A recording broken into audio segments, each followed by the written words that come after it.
એકદમ સરસ લાગી અને આ વાત મારી નજરે પહેલી જ આવી.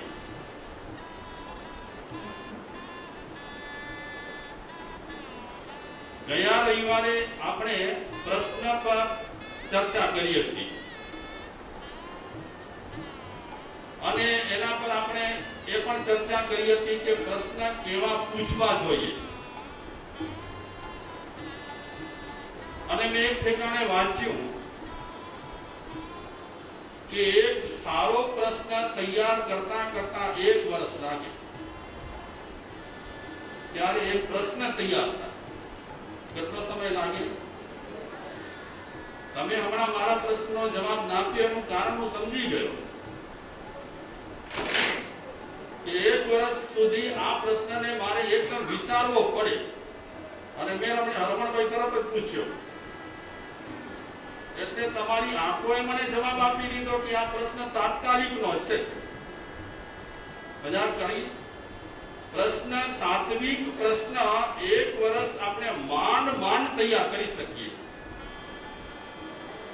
કારણ કે પ્રશ્ન તૈયાર કરવા માટે પણ બુદ્ધિ જોઈએ, પ્રશ્ન તૈયાર કરવા માટે પણ ચિંતન જોઈએ, પ્રશ્ન તૈયાર કરવા માટે પણ મંથન જોઈએ. તમે વિચારો પ્રશ્ન તૈયાર કરવા માટે આટલા પ્રોસિજરમાં જવું પડે તો જવાબ આપવામાં જવાબ પણ તાત્વિક જવાબ તૈયાર થતો નથી. એ જવાબ માટે પણ વ્યક્તિને ચિંતન કરવું પડે, મનન કરવું પડે, મંથન કરવું પડે. ત્યારે માંડ એક તાત્વિક પ્રશ્નનો જવાબ પ્રાપ્ત થતો હોય છે. તો વાત કરીએ આપણે આગળ.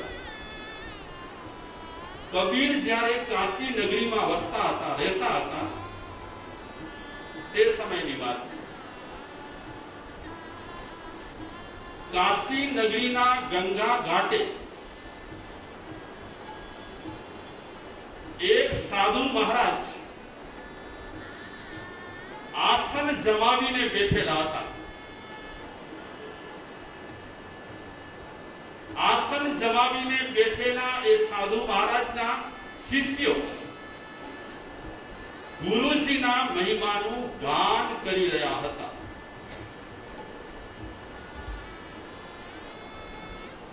અને આ શિષ્યોનું પ્રચાર તંત્ર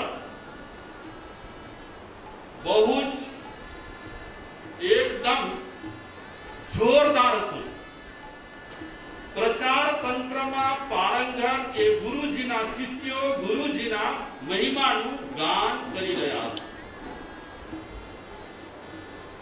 અને ગુરુજીના મહિમાનું ગાન કરવાને કારણે અને વિશેષ પ્રકારે ગુરુજીનો પ્રચાર કરવાને કારણે એ આસન જમાવીને ગંગા ઘાટે બેઠેલા એ સાધુ મહારાજ પાસે લોકોની લાઈનો લાગી હતી. એટલો લોક સમુદાય ઉમટ્યો હતો. ટોળા એ સાધુ મહારાજના દર્શન કરવા માટે આવી રહ્યા હતા. અને શિષ્યો દર્શનાર્થીઓને કહેતા હતા કે બાબાના દર્શન કરવા જેવા છે. અત્યારે જે દર્શનાર્થીઓ આવતા હતા એ જોતા હતા કે ગંગા ઘાટે આસન જમાવીને બેઠેલા એ બાબાની આંખો બંધ હતી. બંધ આંખો હતી એનો મતલબ એ કે બાબાજી ધ્યાનસ્થ અવસ્થામાં હતા. શિષ્યો લોકોને કહેતા હતા, શું કહેતા હતા કે આ ગુરુજી, આ અમારા બાબા ચમત્કારી છે, બહુ ચમત્કારી છે. 200 વર્ષથી એ બોલતા નથી, મૌન ધારણ કર્યું છે. એ શિષ્યો દર્શનાર્થીઓને કહેતા હતા કે આ અમારા બાબાજી એટલા શક્તિશાળી છે કે ચરણ સ્પર્શ કરો તો મુક્તિ મળી જાય.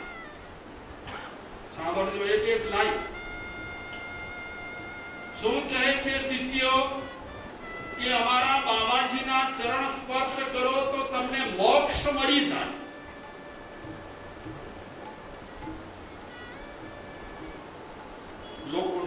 અહોભાવ વધતો હતો. શિષ્યો પ્રચાર કરતા હતા. શિષ્યોનો પ્રચાર તંત્ર એકદમ મજબૂત રહેલો હતો. પ્રચાર તંત્ર એટલો મજબૂત રહેલો હતો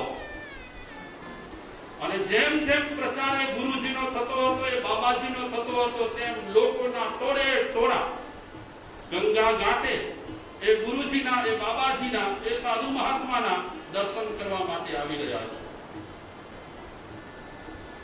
લોકોના અહોભાવ જાગ્યો છે લોકોનો, કારણ કે સામે પ્રચાર તંત્ર મજબૂત રહેલો છે. કોણ કરે છે પ્રચાર? તમે મારો પ્રચાર કરો તો મારી તમને ખબર કેટલી ખબર? તમે બોલશો તમારે આ પડશે. ખબર કેટલી તમને? હું કેવો છું એની ખબર માણસોને હોતી નથી. હું કેવો છું એની ખબર કોને હોય છે? હા, મને ખબર હોય છે. ઘણી વખત ઘણા લોકો મારા વિશે જયારે વાતો કરે ત્યારે નસીબ જોકે મારી ત્રીજી આંખ ફૂટે છે. હા, અને એ ત્રીજી આંખ એટલે વિચારોની આંખ ફૂટે છે અને મને વિચાર આવે છે કે અમિતભાઈ મારા વિશે બોલે છે એવો હું ખરો? ખબર નહીં. એવી જાગૃતિ આપ સૌના મારફતે મને મળી છે. અને મારો માયલો ઘણી વખત કહેતો હોય છે કે આ ફલાણી વ્યક્તિ તારા વિશે જે પ્રશંસા કરે છે તને ગમે છે? બંધબેસતી છે. જો માયલો તને કહેતો હોય કે બંધબેસતી નથી તો તું જાગતો રહેજે. આ બાબાજીની પ્રશંસા કોણ કરે છે? અમારો પ્રચાર તંત્ર પણ મજબૂત રહેલો હોય તો આ કલકત્તામાં નરેશ મુનિ થઈ પડે. હા, પ્રચાર તંત્ર જોઈએ જોરદાર પ્રચાર તંત્ર વિના મહિમા વધતો નથી. આજે તમે જોજો જે સંપ્રદાયો છે નવા થઈ રહ્યા છે એના પ્રચાર તંત્ર મજબૂત રહેલા છે. અને જેમના પ્રચાર તંત્ર મજબૂત રહેલા છે એમનો ફિરકો, એમનો સંપ્રદાય મજબૂત થતો જાય છે, વધતો જાય છે. મજબૂત તો ના કહેવાય, વધતો જાય છે. મીડિયાનો મહત્વ પણ છે. તો આગળ વાત ચલાવું. શિષ્યો શું કહી રહ્યા છે ભક્તોને, દર્શનાર્થીઓને? કે અમારા ગુરુજી 200 વર્ષથી કોઈની સાથે બોલતા નથી. એટલે શું છે? એમનો મૌન છે. આગળ ભક્તોની જ્યારે લાઈનો લાગે છે, કતારો લાગે છે, ત્યારે શિષ્યો એ લાઈનોમાં જઈને ગુરુજીનો પ્રચાર કરી રહ્યા છે કે અમારા ગુરુજી એ ક્યારે પણ પૈસાનો સ્પર્શ કરતા નથી. આગળ તમને પૈસા આપવાની ઈચ્છા રહેલી હોય તો સામે એક પેટી પડી છે, હુંડી સ્વીકારવાની પેટી પડી છે. તમે એ હુંડીમાં પૈસા શું કરી શકો છો? પૈસાનું દાન દઈ શકો છો. અમે લાઈનો જે લોકોની લાગેલી છે ત્યાં શું કહે છે શિષ્યો? અમે એ પૈસાનો પ્રભુ કાર્યમાં શું કરીશું? પ્રભુ કાર્યમાં વાપરીશું.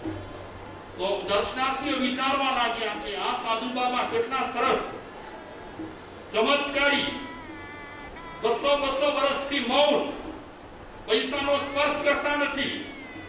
એટલે લોકોની ભાવના બહુ વધી રહી છે અને એ સાધુ મહારાજ તરફ, એ બાબા તરફ લોકોનું ધ્યાન વધારે ને વધારે આકર્ષિત થાય છે. આ કાશી નગરીની ઘટના છે અને એ કાશી નગરીમાં તે વખતે કોનું મેં નામ લીધું? કબીરજી પણ વસતા હતા. આ બાબાજીની જટા મોટી અને જટા કરતા દાઢી મોટી અને પૂરા શરીર પર એ બાબાજીએ લગાવ્યું હતું. શું કહેવાય? પૂરા શરીરને રાખથી ચિતરી નાખ્યો હતો અને ગળામાં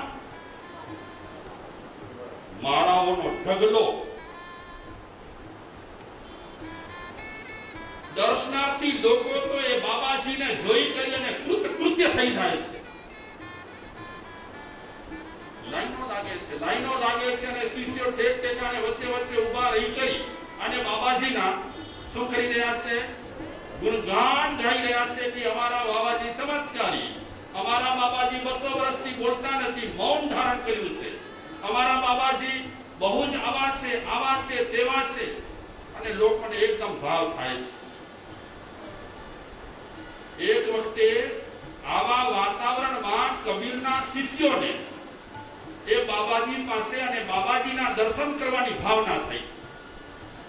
કબીરને નહીં, જાગૃત માણસ છે ને એ ખોટી રીતે ક્યાં ખેંચાય નહીં, ખોટી રીતે ક્યાં પણ ખેંચાય નહીં। એટલે કબીરજી હજી સુધી ગયા નથી, પણ શિષ્યોને એમ થયું કે ચાલો આટલા લોકો જાય છે અને આટલી પબ્લિક ઉમટે છે, તો એક વખતે બાબાજીના શું કરી આવીએ? દર્શન કરી આવીએ। दुनिया झुकती है, क्या चाहिए? झुकाने वाले चाहिए। અને એક સંસ્કૃત સાહિત્યકાર પણ કહે છે, જનાહ આડંબરાણી પશ્યંતી। માણસો શું જોઈએ છે? શું જોઈએ માણસો? આડંબર, ઠઠારા વગર કોઈ દિવસ પણ માણસોને આકર્ષી શકાતું નથી।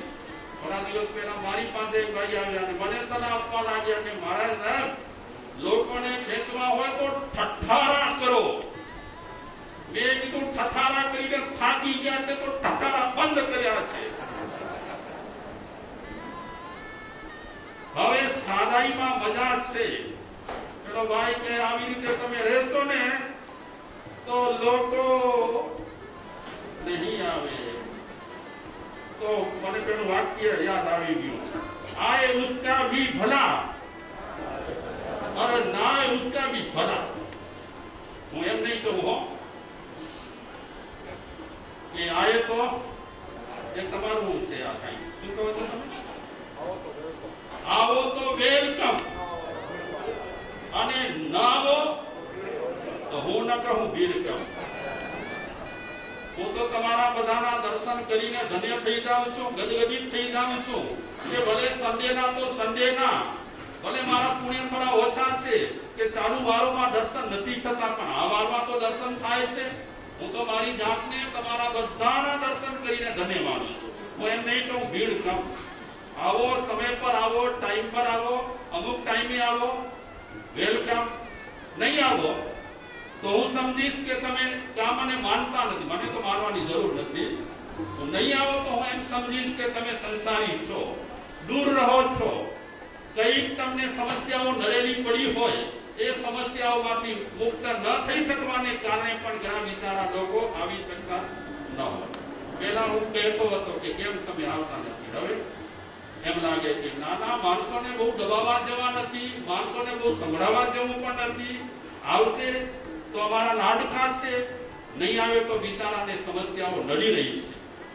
તો આ બાબાજીનો મહિમા બહુ જ વધી ગયો, બહુ જ વધી ગયો। અને કબીરના શિષ્યો એ બાબાજીને મળવા માટે, દર્શન કરવા માટે આવ્યા। તો બહુ લાઈનો લાગી હતી અને વચ્ચે વચ્ચે બાબાજીનો શિષ્યો ગોઠવાયેલા હતા। થોડી થોડી લાઈન પર બાબાજીના શિષ્યો ગોઠવાયેલા હતા, એકની એક વાત દોહરાવતા હતા। કઈ વાત દોહરાવતા હતા? એકની એક વાત પબ્લિકને સંભળાવતા હતા કે આ બાબાજી બહુ જ ચમત્કારી છે, આ બાબાજી 200 વર્ષથી મૌન ધારણ કરેલ છે, આ બાબાજી પૈસાનો સ્પર્શ કરતા નથી। તમને પૈસા દેવાની ઈચ્છા થાય તો સામે હુંડી પડી છે, એમાં તમે નાખી શકો છો, અમે પ્રભુ કાર્યમાં એ પૈસા વાપરીશું।